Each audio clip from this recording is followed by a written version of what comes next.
যে কোনো নিরামিষ দিন হোক বা পুজো পার্বণের দিন, ছানার ডালনার এই রেসিপিটা কিন্তু তোমরা একবার বাড়িতে ট্রাই করে দেখতেই পারো। যেমনি সুস্বাদু হয় খেতে, তেমনি কিন্তু সহজেই বাড়িতে বানিয়ে নেওয়া যায় এই রেসিপিটি। তাহলে চলো দেখে নিই কীভাবে বাড়িতে খুব সহজেই ছানার ডালনা আমরা বানিয়ে নিতে পারবো। ওমকার কিচেনে জানাই সবাইকে আরও একবার স্বাগত। প্রথমে জল ঝরানো ছানা নিয়ে তাতে 1.5 চামচ পরিমাণ ময়দা, পরিমাণ মতো নুন, সামান্য লঙ্কার গুঁড়ো, গরম মশলা, পরিমাণ মতো হলুদ আর সামান্য পরিমাণ চিনি দিয়ে খুব ভালো করে ছানাটিকে আমাদের মেখে নিতে হবে। ছানাটা ততক্ষণই মেখে নিতে হবে যতক্ষণ না দেখবে একদম স্মুথ হয়ে যাচ্ছে ছানাটি। দেখো, এখানে দেখলেই বুঝতে পারবে ছানাটা কিন্তু একদম মসৃণ হয়ে গেছে। এইবার সেখান থেকেই পরিমাণ মতো মণ্ড নিয়ে সেটাকে নিজেদের পছন্দ মতো শেপ তোমরা দিয়ে নেবে। এখানে আমরা একটু টিক্কির আকারে গড়ে নিয়েছি। দেখো, প্রথমে গোল করে নিয়ে তারপর সামান্য হাত দিয়ে একটু প্রেস করে নিয়েছি। এইভাবে একে একে সমস্ত ছানার বলগুলো কিন্তু রেডি করে নিয়েছি। এইবার এগুলোকে সাইডে রেখে চলো ডালনার জন্য মশলা তৈরি করে নিই। প্রথমেই মিক্সার গ্রাইন্ডারে 1 চামচ পরিমাণ পোস্ত, বেশ কিছুটা চারমগজ ও কয়েক টুকরো কাজু বাদাম দিয়ে এর একটি ভালো মতো পেস্ট আমরা তৈরি করে নেব।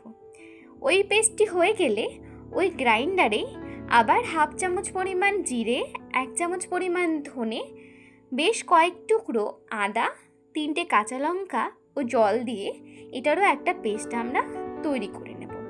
এরপর ছানাগুলো ভেজে নেওয়ার জন্য প্রথমে কড়াইটা খুব ভালো করে গরম করে নিয়ে তাতে পরিমাণ মতো সর্ষের তেল দিয়ে তেলটাও খুব ভালো করে গরম করে নেব। তেল গরম হয়ে গেলে তাতে একে একে দিয়ে দেব ছানার বলগুলো। একসাথে সবগুলো না দিয়ে যতগুলো ভালোভাবে নাড়াচাড়া করা যাবে সেই মতো দিয়ে দেব। প্রথমেই দেখো, এখানে 5টা বল দিয়ে নিয়েছি। আর একদিক হয়ে গেলে তবেই খুন্তির সাহায্যে খুব সাবধানে অপর দিকটা উল্টে দেব। দেখো, একদিক একদম সুন্দর লাল হয়ে গেছে। এবার অপর দিকটা লাল হয়ে গেলে আমাদের কিন্তু ছানার বলগুলো ভাজা একদম রেডি হয়ে যাবে। তবে ভুল করেও কিন্তু একদমই নাড়াচাড়া করবে না। দেখো, আমাদের ছানার বলগুলো কিন্তু একদম ভাজা হয়ে গেছে। এইবার খুন্তির সাহায্যে খুব সাবধানে ছানার বড়াগুলো আমাদের উঠিয়ে নিতে হবে। দেখো, একে একে সমস্ত ছানার বলগুলোই উঠিয়ে নিলাম। এইবার বাকি ছানার বলগুলো একে একে সব ভেজে নেব।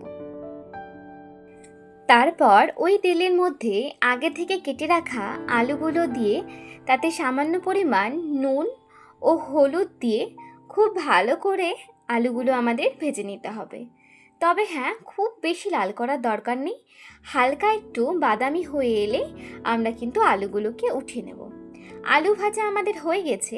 এইবার ওই কড়াইয়ের মধ্যেই জিরে, 2টো শুকনো লঙ্কা, 2টো এলাচ ও সামান্য পরিমাণ তেজপাতা দিয়ে খুব ভালো করে সেগুলো ভাজা হয়ে গেলে আগে থেকে বেটে রাখা মশলাটা দিয়ে দেব।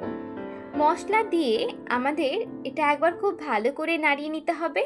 তারপর এখানে দিয়ে দিয়েছি পরিমাণ মতো হলুদ গুঁড়ো আর দিয়েছি কাশ্মীরি লঙ্কার গুঁড়ো। আবারও একবার খুব ভালো করে সব কিছু মিশিয়ে নিয়ে তার মধ্যে অ্যাড করে দেব সামান্য পরিমাণ টমেটো কেচাপ আর দেব সামান্য পরিমাণ চিনি। আবারও একবার সব কিছু খুব ভালো করে মিশিয়ে নিয়ে যখন দেখবে মশলা থেকে তেল ছেড়ে এসেছে তখন এর মধ্যে দিয়ে দেব আগে থেকে বেটে রাখা চারমগজ, পোস্ত ও কাজু বাদামের পেস্টটি। এটি দিয়ে আবারও বেশ কিছুক্ষণ খুব ভালো করে নাড়িয়ে চাড়িয়ে মশলাটা আমাদের কষিয়ে নিতে হবে যতক্ষণ না মশলা থেকে তেল ছেড়ে আসছে। দেখো, মশলা থেকে কিন্তু তেল ছেড়ে এসেছে। এইবার এর মধ্যে দিয়ে দেব আগে থেকে ভেজে রাখা আলুগুলো। আলু দিয়ে আবারও একবার মশলার সাথে বেশ কিছুক্ষণ এটাকে কষিয়ে নেব। আলু এবং মশলা কষানো হয়ে গেলে তার মধ্যে দিয়ে দেব পরিমাণ মতো গরম জল। অবশ্যই এখানে গরম জলটাই ব্যবহার করার চেষ্টা করবে।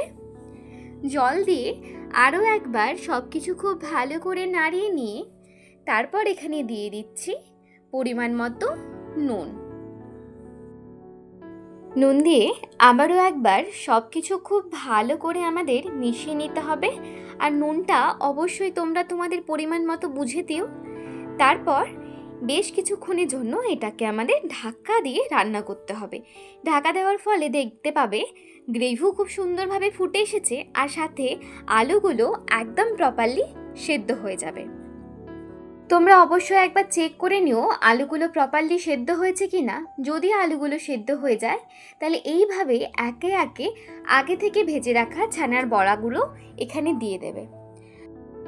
তবে মনে রাখবে, ছানার বলগুলো দিয়ে দেওয়ার পর কিন্তু খুব বেশি নাড়াচাড়া একদমই করা যাবে না, তাহলে কিন্তু ছানার বলগুলো ভেঙে যেতে পারে।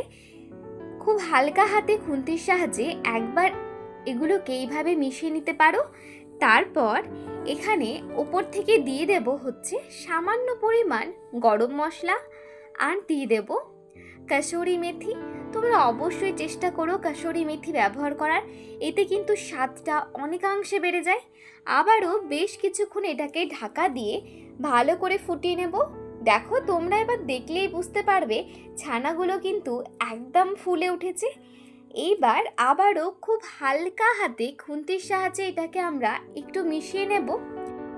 তারপর উপর থেকে দিয়ে দেব 1 চামচ পরিমাণ ঘি। এই ঘি দেওয়ার ফলে এই রান্নার স্বাদটা কিন্তু আরও বেড়ে যাবে। ঘি দিয়ে নিয়ে আরও একবার এটাকে বেশ খানিকক্ষণ একটু ফুটিয়ে নেব। এই অবস্থায় তোমরা দেখলেই বুঝতে পারবে গ্রেভি কিন্তু অনেকটাই থিক হয়ে এসেছে, আর তার সাথে ছানার বলগুলো একদম বড় হয়ে এসেছে। এবার আর কিন্তু আমাদের কোনো কাজ নেই। গ্রেভিটা নিজেদের পছন্দ মতো রেখে নামিয়ে নিলেই তৈরি হয়ে যাবে আমাদের আজকের ছানার ডালনার রেসিপিটি কেমন লাগলো অবশ্যই কিন্তু আমাকে একটি কমেন্ট করে জানিও। আর বাড়িতে অবশ্যই একবার ট্রাই করে দেখো। ট্রাই করলে কিন্তু আমাকে জানাতে ভুলো না যে রেসিপিটা তোমাদের কেমন লাগলো। আর যদি ভিডিওটা একটু ভালো লেগে থাকে তাহলে ভিডিওটিতে একটি লাইক, শেয়ার এবং চ্যানেলটিকে সাবস্ক্রাইব করে দিয়ে পাশে থেকো। ধন্যবাদ। সকলে সুস্থ থেকো, ভালো থেকো।